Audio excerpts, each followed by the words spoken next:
It's coming home. বিশ্বকাপে England versus Mexico খেলা হয়ে গেল অ্যাবসলিউট থ্রিলার। ইংল্যান্ড 3-2 গোলে জিতে নিল এই খেলাটা। আর ম্যাচ শুরুর আগের দিন রাত থেকে মেন খেলা শুরু করেছিল মেক্সিকো সাপোর্টাররা। সারা রাত বাজি ফাটিয়ে আর বাজনা বাজিয়ে ইংল্যান্ডের প্লেয়ারদের ঘুম নষ্ট করার চেষ্টা করেছিল। আর তাদের সাথ দিল ওয়েদার। থান্ডারস্টর্মের কারণে 1 ঘন্টা ম্যাচ পরে শুরু করলো।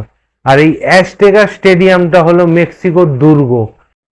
এই অ্যাজটেকাতে মেক্সিকোর রেকর্ড হচ্ছে গেমস প্লেড 89, লসেস 2। ইংল্যান্ড হয়ে গেল 13 বছরের প্রথম কোনো ফুটবলিং নেশন যারা অ্যাজটেকাতে মেক্সিকোকে হারালো। কি ছিল না এই ম্যাচে! 5টি গোল, 2টো পেনাল্টি, একটা রেড কার্ড। 36 মিনিট আর 38 মিনিটে জুড বেলিংহামের করা গোলে ইংল্যান্ড 2-0 গোলে এগিয়ে যায়।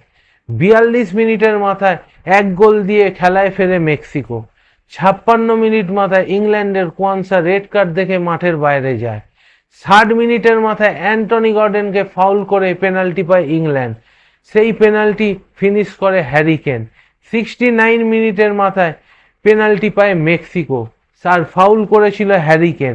রাউল গিমিনেস সেই পেনাল্টি কনভার্ট করে খেলায় ফেরায় মেক্সিকোকে। শেষ 20 মিনিট ইংল্যান্ড যা রেসিলিয়েন্স আর গ্রিড দিয়ে ডিফেন্স খেলে গেল তা এক কথায় অসাধারণ।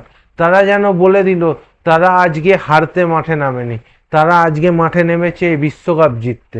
কোয়ার্টার ফাইনালে ইংল্যান্ডের প্রতিপক্ষ আর্লিং হ্যাল্যান্ডের নরওয়ে। তারা কি পারবে নরওয়েকে হারিয়ে বিশ্বকাপের সেমিফাইনালে যেতে?